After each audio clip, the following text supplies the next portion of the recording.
Good evening, everybody. It's not very often that you get eminent panelists like ours on the stage today from all over the world to showcase the opportunities that their countries provide for investment, either through real estate or otherwise.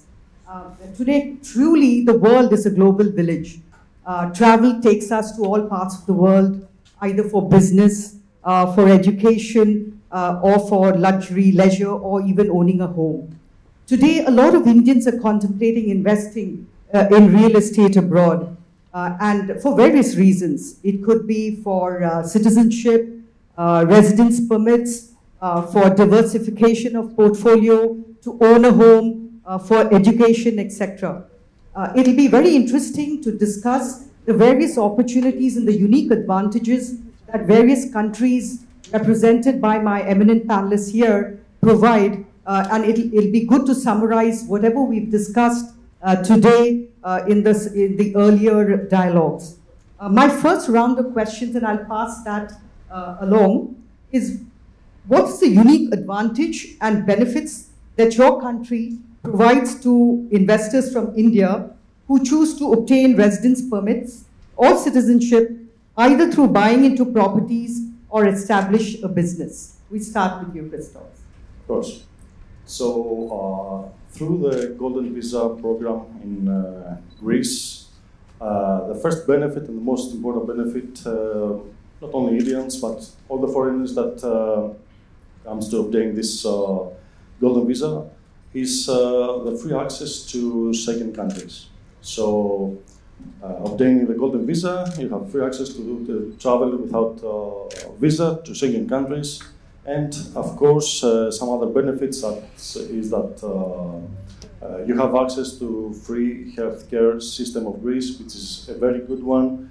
And for the families with small kids, access to free education system. Someone also mentioned that it's the lowest cost to enter. Yes, at the moment, and until the end of August, you can grab the opportunity for the most competitive and lowest minimum investment amount of 250,000 euros in European Union. Ryan, what about you? Yes, thanks so very much. I'm Ryan from Canada, and it's just great to be here with this esteemed panel. So why Canada? Well, I'm sure a lot of you have family that are in Canada. So I don't need to say much about Canada, but we'll still do some highlights. It's free education. So up to the age of 18, it's free, so you don't need private schools. And for universities, through our program, you pay local rates. So you pay $5,000 for university in Quebec, $10,000 in any other province. So that's one of the best things. As well, you can invest anywhere in Canada, the United States. So it truly is the best gateway for you to come to Canada, to the United States. As a permanent resident through our program, you have all the same rights as me, who was born in Canada, you just can't vote. So the great thing about that too is our universal health care. It's second to none in the world. It is the best, so all cancer, all treatment, everything else. The great thing about this too is it's not just for you, it's for your whole family. So you, your spouse, and all kids. So we do love moving the family. One of the other great things too is access to the United States and access all over. We have one of the best passports in the world. I know I've been to 60 countries. Many of them my wife wish I didn't go to and didn't try to use. And they say, oh, what are you, American? And they get really mad. I'm like, I'm Canadian. They're like, oh, Canadian. Go on, go ahead. So it is an amazing passport. We do say sorry a lot. And we say thank you, and can't wait for the next other questions. So we are at booth number 7 later on too. I'll say that a couple of times. But I'm going to say one other thing. There's not competition here. So for a lot of you high net worth people, being a former investment advisor, in your diversification of assets, you want to look at diversification of maybe passports, citizenship plans, because this is just stop with Malta, Greece, Portugal is at our spot. Everything else, it is a multilateral plan, so see what's the best for you and talk to any one of us, because this is a lot of information one-on-one later on. That's my little pitch for all of them later on. They're going to owe me a chai tea or something after. Thank you, Ryan. Basil represents one of the leading developers in Qatar, and I would love to hear from him what are the unique advantages of investing in Qatar and, of course, his developments. Thank you very much. First of all, thank you for all the panelists. It's a pleasure being here amongst you. and it's a pleasure being here with you. I'm just going to take it back a little bit before talking about why Qatar. I just wanted to talk a little bit about the relationship Qatar has with the Indian community. We have one of the largest Indian communities in the Gulf region. And a funny story is that Qatar was actually using Indian rupee as its official currency up until 1966. So yes, we have a beautiful relationship with India. Obviously, Qatar is welcoming more than 100 nationalities visa on arrival. Indian citizen is on top of that list. And being here in India for the third consecutive year, I would say the relationship we have is amazing. Obviously, Qatar positions itself as a very strategic location because we have the best airlines in the world that flies over 170 destinations. So no need for any sorts of transit in that sort. Approximately around 80% of countries around the world are in proximity of 8 hours. Second of all, it took me around 2 hours, 15 minutes to being here. So there's 3 or 4 direct flights in and out to Doha every other day. Moving on to the investment itself, as you know, Qatar has been leading that way of development. By hosting FIFA World Cup 2022, we had to fast track a lot of our developments in terms of infrastructure, metros, and real estate development itself. To put that in perspective, when we started our development, which is the Pearl Qatar, we started the dredging, it's a man-made island, the dredging and reclamation of land in 2004. The population of Qatar in 2004 was 800,000 only. And you're developing a city or an island that will give you a maximum capacity of 70,000 people. That's close to 9% population. So that kind of shows you what the vision was like with our management and when the company was incepted back in 1999. It was really astonishing, and I was very lucky enough to witness all this beautiful development. Me personally, I'm born and raised in Qatar. I consider it home. My background is Greek and Lebanese as well. But I took use of buying a property in Qatar. My residency is on my property. My parents have been here for the last 40, 50 years. And unfortunately, my mother got sick just last year. And it just really, I went through that whole medical system similar to what Canada provides. And it was really amazing. Ambulance took a minute to be at home. Within an hour, she was in the hospital. So the healthcare system, education, museums, everything related to investment of humanity is really, really huge and a super family-friendly country. I don't want to keep going on. I'll take a lot of time. Thank you. US needs no introduction. A lot of Indians love to go to the US and are either finding ways to get there for their children's education, to as an alternative place to do business in. We have Girish with us to tell us about the advantages that the EB5 has to offer for investment in the US and to get resident permit. Thank you, Reshmi. Thank you all for being here. Thank you all the panelists. So as you rightly mentioned, US is the go-to destination, right? And EB5 visa provides that route to be in the US and gain permanent residency, not just for yourself, but for your family. So applicant, spouse, and children below 21, if you make a qualified investment. So the qualified investment is $800,000 US. And since I mentioned it's an investment-based visa, the next question arises is, do I own the property? Do I own the business? No, this works in a bit of a different manner. So in here, you are investing into a qualifying business, which is creating 10 full-time jobs at the back of your investment. So from a US standpoint, this works as a job creation program and something to boost US economy. That is how they are allowing the investors to gain permanent residency for the US. So what are the requirements for that? So firstly, the minimum investment amount is at $800,000 US, which again will allow the family to relocate to the US after they qualify for that US investment.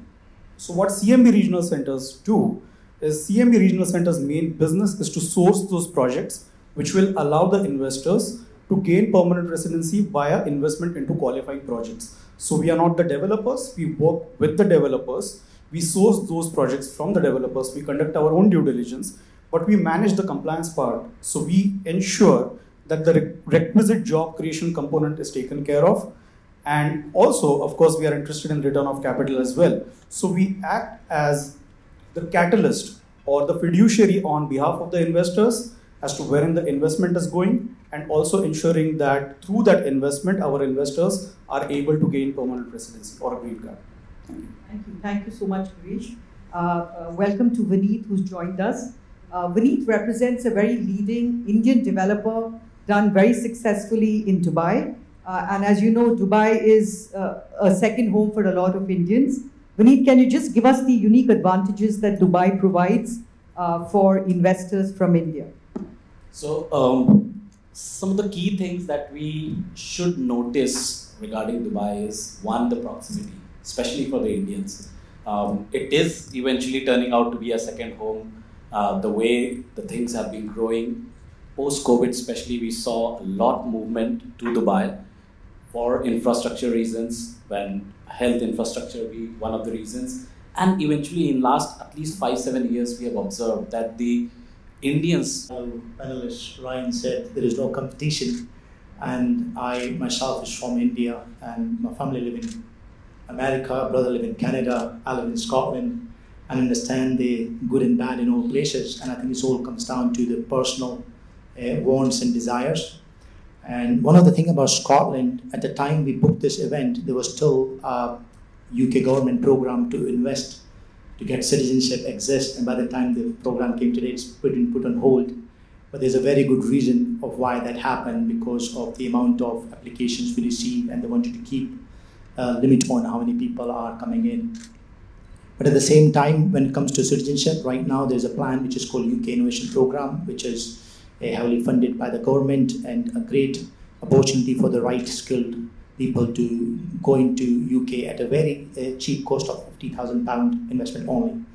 But when it comes to when you are in Scotland, and those of you who have already been in Scotland, it does need no introduction, because the beautiful thing about Scotland, especially for me, every time I go to Canada or America, every time I go back to Scotland, the moment the flight lands in Edinburgh airport, you can feel the fresh air coming in your face, and the air quality.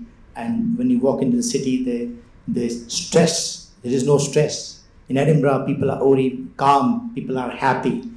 And I think being an Indian, and I decided to live in Scotland because of the main reason of how life is too quiet, but at the same time, it's a financial hub for the whole UK in Edinburgh. So you get the best of both worlds. You can switch off when you want. It's got a free medical system, which is NHS.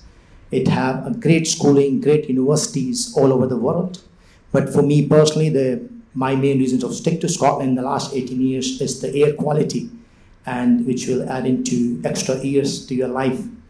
And I was ex-diabetic, diabetes. I got diabetes in 2017, and I always thought 1 in 2 Indians have diabetes because of our diet, sugar and carbohydrate we eat. But when I looked into it, it's not the sugar which is actually cause of diabetes, it's the stress, which is your cortisol levels. So, and that's why Scotland does wonder to myself. But if you have any more questions, any specific questions about investments, please do visit us in booth 05.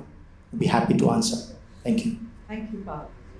We have Till Neumann with us, managing partner of Citizen Lane. And one of our previous panelists talked about the US and Portugal being the most preferred or the best opportunities to invest in. Till, can you throw some more light on investment in Malta and Portugal that you're representing today? Yes, certainly. I mean, Portugal and Malta have the opportunities to get in relatively easy investor permit to Europe. With Schengen access to retire, it's easy to get around, especially Portugal. There's a huge Indian community already, so integration into the country is much easier. On the other hand, Malta also having long-time relationship already with India, is having English as a first language. So second language, there's also Maltese language, of course, but English is widely spoken by everybody. These benefits are very good, but not the only ones. There is, for example, in Malta, Many people may know that the taxes are very low in Malta. So as a resident in Malta, the international income is not taxed in Malta. So only the assets and income which are transferred to Malta are taxed in Malta. Everything else remains completely tax-free. In Portugal, there's a similar tax program, which is but limited to 10 years, where dividend income wouldn't be taxed in Portugal as well. But these countries are actually not the only ones we're dealing with. We are mainly dealing actually with immigration, business immigration to Germany, where it is much more difficult. Those are the easy routes to immigration. They're actually quite tough because the business plans are detailed vetted by the local authorities, as they need to provide a economic benefit, which is our job to defend in the investors, on the investors' behalf towards the German authorities. Having said this, that Germany is the biggest market in the European Union, especially if you consider also the German-speaking market, which includes, of course, Austria and partly also Switzerland, makes a business hub for a business investor who has a real business target, a very easy choice actually to enter into a market. Businesses need to invest probably substantially more, need to create jobs in Germany, also in Austria, to be able to get an investor permit. There are no minimum amounts which need to be prescribed. Each business is individual. So compared to the US, where you have a fixed number of 10 jobs which need to be created in EB5, right? Which gives a lot of flexibility in Germany also for small businesses and for upcoming businesses. So there's a lot of flexibility in the process, which can also enable small businesses to take a big step if they are deemed beneficial to the German economy, what the law requires. So, thank you, Ted. For the benefit of... I have a question. Sure. What is the minimum amount of investment through which we can get permanent residency in Malta? In Malta, we are talking about, there are different immigration programs, residence programs, but we are talking roughly about 300,000 euros into property. Thank you for the question. For the benefit of all the viewers, I'm going to bunch a couple of questions for the panelists. One is, do you see a lot of Indians making a beeline to your country? And how do you see this evolving over the next 4 to 5 years? What is the capital appreciation that one is looking at currently in terms of investment in residential properties? What's the kind of yield that one can get from this investment? And any tax benefit worthy of mention. If you've already covered it, don't do so. But if there's something new to add, please, we'd love to hear from you. So, the truth is that the last couple of years, a lot of Indians come in Greece, not only for, in terms of investment. For example, I live in a small town outside of Athens, and we are roughly 30,000 people there. And year by year, we see a lot of, the Indian community growing up. We hardly find some souvlaki kebab to find and eat, and there's almost 2 Indian restaurants operating in my town. Yes, Indians, and from the point of real estate, they are driving the last few months to take the advantage of Golden Visa, the Greek program. We have cultures connected. We have like similar climate, more than 300 days of sunshine. It's a mild climate, not rough winters, not very hot summers, only few days with extreme heat. So it's a country very, very, friendly and familiar to the Indian people. My question was, what is the capital appreciation that one can envisage in the rental Capital yields? appreciation. We must have in mind around 4 to 5% per year. Yeah. Per year, yes. And the yields, rental yields? Actually, our company, Green Properties, offer to clients that buy a property from us a guaranteed yield of 4%.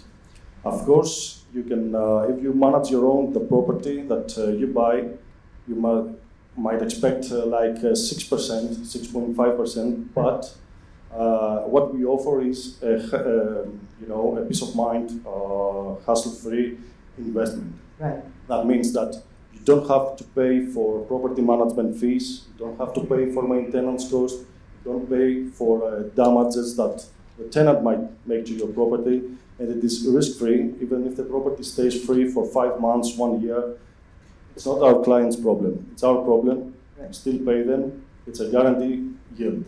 Okay, so 4% sounds pretty much attractive. So, because if you manage your own property, you'll have to find a trustworthy, trustful tenant to pay you the rents, collect the rents. If he makes any damages, or that you have to pay for the maintenance.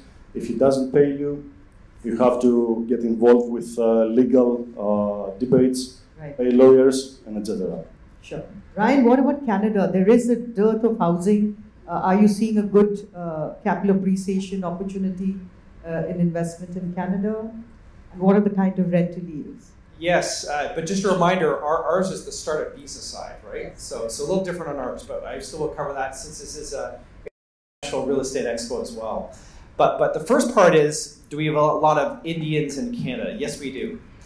Down the street from ours is New Delhi Drive, and we also have a Mumbai Avenue. So it's not so much that, hey, there's people there, there's streets named after your cities. So that's the influence there. Also, members of parliament. We have a leading of the opposition on that side that are of Indian descent. So it's not just so much are a lot of Indians going there, they're thriving and they're striving, which is a big difference in a lot of different countries. The other thing too for us too is Canada's one of the best gateways and access to all over the world.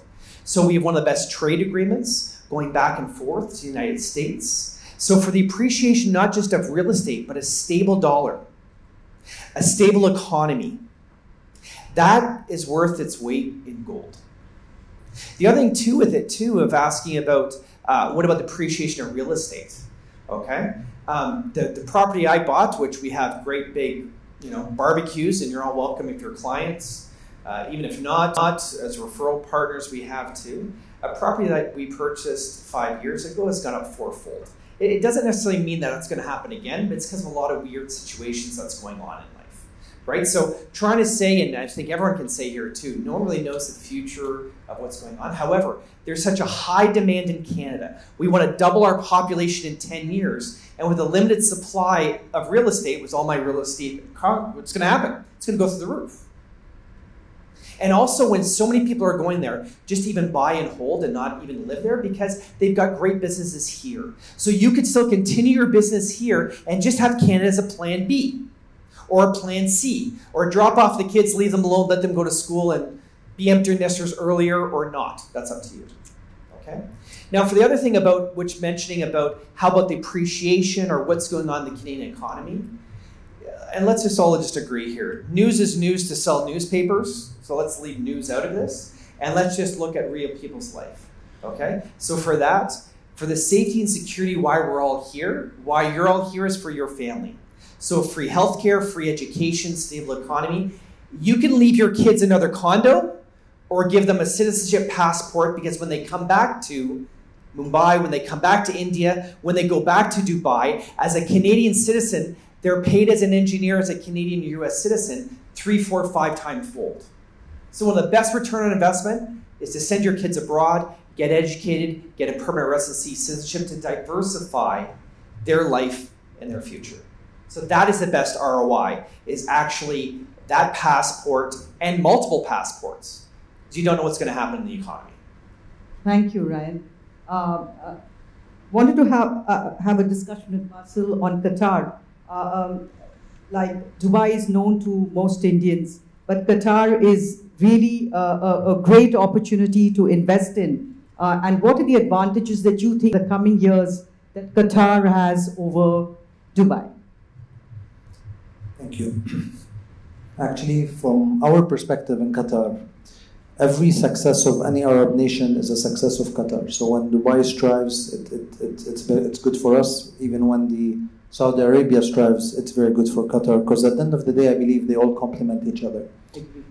Qatar is it's one of the richest countries per capita, because it depends on a lot of the oil and gas production. Right. We have the top American companies that are there. We have one of the biggest American bases there. So politically, it's very stable. It provides a very high quality of life. So it's very hard for you to see families come into Qatar that want to leave. Because in the initial plan, this was my father's plan 50 years ago. I want to come to Doha, work for 3 years, make some money and leave. And that was 50 years ago. So people get addicted to the lifestyle there. It's very nice. It's very spoiling. To talk about a little bit about the figures itself. Capital appreciation, I would say, on a figure format is somewhere between 3 to 4% annually for completed units, and for off-plan units, we usually see a big jump upon its completion or upon its handover that goes up to between 10 to 12%, and then it starts appreciating normally. As opposed to the rental yields. Obviously, we have a lot of engineers, a lot of doctors, and a lot of single teachers, female single teachers that live a lot in our communities. So they always, first question is like, Basil, how safe is it? You know, my kids, or those are for the married ones, or for the single ones, they're just, feeling a little bit frightened. So that Qatar gives that kind of safety. And we're looking at anywhere from 6 to 8%. These are for properties that are packaged for investment. So in my opinion, that will go all the way up to a 2-bedroom. Anything from a 3-bedroom category and above, obviously that will a little bit drop the rental yield, because it becomes more of an end-using property, and your money's worth is when you resell it, which is through the capital appreciation, which would be considered higher than a 1 or a 2-bedroom when you sell it. But yes, we are trying to attract a lot of the FDIs, a lot of 100% owned companies through tech, gaming, against property, the free zones, no income tax, and the whole 9 yards. Thank you. Thank you so much. Girish, I know you represent the investment advice for EB5 in US, but throw us some light on which are the major cities in the US which people want to reside in, and what are the kind of yields, like say New York, Chicago, etc. Just throw some light, whatever you can. Right. So from an EB5 perspective, even though we don't necessarily deal with the real estate, but some of the projects that we deal in are into real estate in terms of residential properties as well. So we do have some clarity or some insight as to which markets are doing well. Sure. So for example, recently we closed Group 83, which is SOMA Hayward. The developer is Hillwood in that particular project, and it's in Hayward, California area. And that is one of the upcoming area. It's in the San Francisco Bay Area. Right. So people are moving out from the proper San Francisco, because obviously the rates over there are quite high, right, and moving towards affordable housing. And when I say affordable, you're talking about an investment of $500,000 US minimum for those houses. Okay. So people are trying to move from much bigger cities to second-tier cities, wherein they are looking for better employment opportunities, quality of life, and exactly, larger homes. Right. So these smaller cities, people are moving from Chicago as well, and not because things are not going great over there. It's just that they want to move to a more secure place where they see that there is capital appreciation in place, right, and based on that, they are taking a call that they want to move towards the cities which are up and coming. Great. Thank you so much. Vineet, SOBHA developers have got a lot of beautiful developments in Dubai. What trends have you seen in capital appreciation in their projects and in general in Dubai? I'd be truly excited to answer this question. In our presentation also, I was discussing, typically the ROI that we have seen in our projects goes from 10 to 15% to our end users. And why it is? Because there is a huge inflow of human resource also, not just the money that is flowing to Dubai. So there is a lot of tourism that takes place. There is a lot of business tourism that is taking place these days. People come for business as well as tourism, and then they set up companies. A lot of emphasis by UAE government has been given on setting up companies, making laws easier. It is very easy these days to set up a company in Dubai, and that's where the appreciation has taken place. So one is that the ROI stands around 10 to 15%. If we go for a short-term rental, we at SOBHA Realty, we ensure that our stakeholders get good value creation and wealth creation, and that's where we also have an in-house holiday home company, where we take the units from our owner, operate them as a holiday home, as a short-term rental, and give them good yields on their investment, which goes from 10 to 15%. On appreciation front, most of our off-plan projects to ready projects, they give 20 to 30% as an appreciation on wealth on investment. And that's the beauty of real estate in Dubai as of now. A lot of people argue that is it a bubble where a lot of money has been poured in and whether it will stay. I was just discussing at a stand just before this one, and I would say that it's not just that the money is flowing, it's also that a lot of people are flowing in Dubai. And when people come, the absorption of this heat of money, that gets absorbed and it becomes greener again. So typically people believe that, when a lot of prices are increasing, that means there is a bubble that is getting created or the market is getting hotter. It is getting absorbed at the same time. And that's where these ROI that you see, these ROI are picture that if there is a property which is ready, it will get very quickly rented out. In long-term rental, I was telling about short-term rental. In long-term rental, easily 7 to 10% is what market can drive you. In SOBHA, we easily get in Heartland 1, which is our complete ready development. It's an 8 million square feet development. We easily, our investors easily fetch 8 to 10% in the long-term rental yield. So it's good from that perspective. I just wanted to add a few things also. Why inflow is happening. I was talking about tourism and medical and business tourism. There is also a lot of education tourism that is happening. Right. People are going, a lot of good institution based in India opened their branches in UAE. IIT for that matter, they are establishing in Abu Dhabi, an IIT in Abu Dhabi. In Dubai, you have got Manipal, you have got all the bigger universities, BITS. They have got their extended arms in UAE. So a lot of students are going from India to study there, then look out for international opportunities, get global exposure. So in all these conditions, that's where your rentals also get justified, and plus your appreciation, which is going really good for us. Thank you, Vineet. My question to Pav is, you've tasted success. You're from India. You tasted success in Scotland. What is the one piece of advice you'd give for potential investors from India when they choose to apply for residence permits or investment in Scotland or in UK? Thanks, Reshmi. So for the residence permit, just wait for the right time, as right now the citizenship by investment is on hold.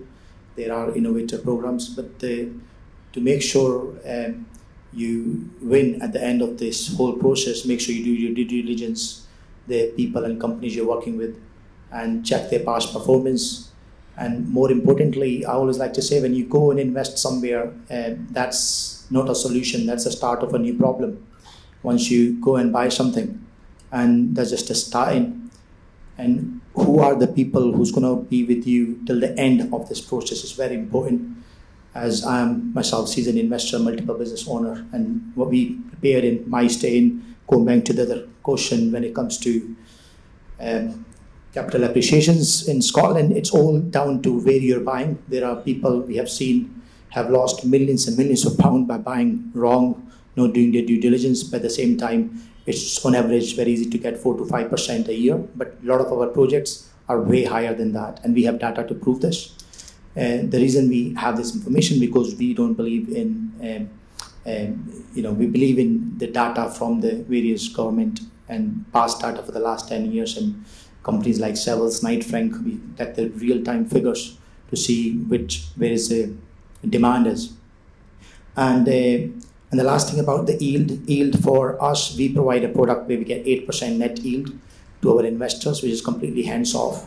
And the reason we can do it in Edinburgh alone, where we exclusively invest in Edinburgh and Neumann, there were over £2.9 billion. As a local economy, we create £2.9 billion from the tourism every year. And there's been a cut down on small-scale hotels, apartments in the last 2 years. So there opens the avenue and opportunity for mid to big size investment companies to invest in Edinburgh at this present moment. Thank you so much. Thank you. Before I throw this questions to the public, a last question to Till. A lot of advisors are here today for investment in various parts of the world. What is your advice to our people here as to how do you choose the right advisor?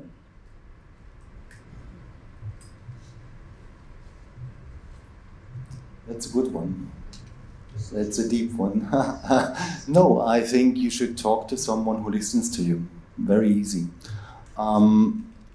Especially in immigration, there are so many questions, personal questions which need to be considered, starting from taxes, kids, education, financials, of course, which all need to be considered, legal requirements of the different permits, personal preferences, the language. There are countless questions which need to be answered to really make sure that when you do the step to immigrate to a new country, that you know, first of all, what to expect, that you may be even prepared about the things which are not so nice to talk about, and that you just talk to someone, and if you feel that he's listening and understands your question, then choose that person.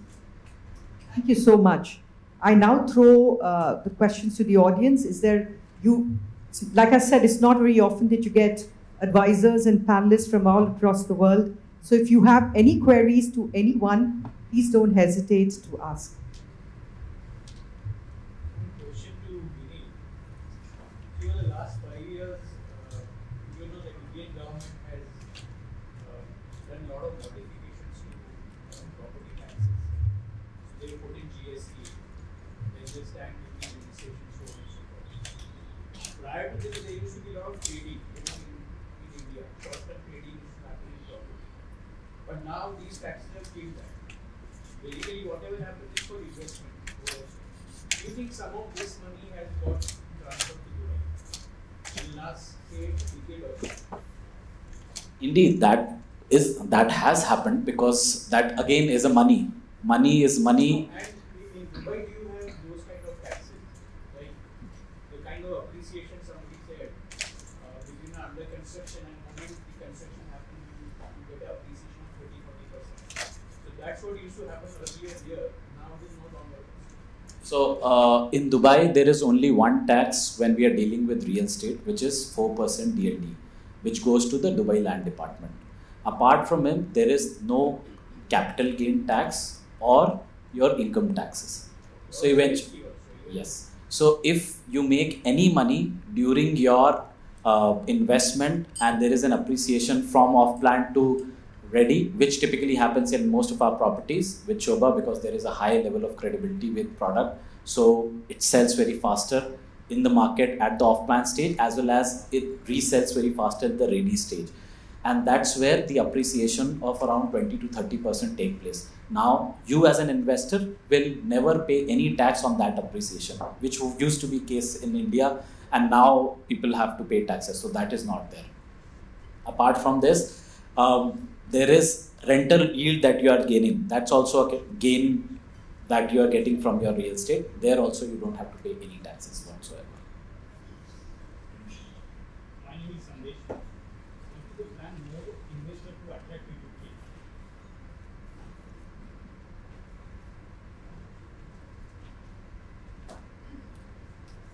Who will answer that question?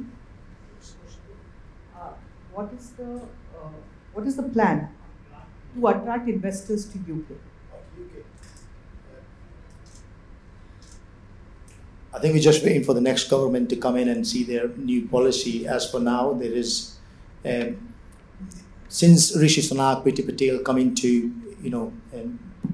main power, Home Secretary and the Prime Minister, the policy has always been to only bring the best of the best to UK. So what they have done is they have cut down on highly skilled migrant program, post-study work program, so many different programs. And they just wanted to bring best of the best, which again, there were investors, citizenship by investment program, which is 2 million, 3 million, 5 million, which has again been put on hold. And now what they bring is more cheaper alternative, because what they found is Asian people or Indian people, Pakistani people in general, we are very creative. So no matter what they prepare, we are very happy to tick all those boxes. But what they want to do now is, it's not about £2 million. You can get into UK by spending only £50,000 into UK Innovator program.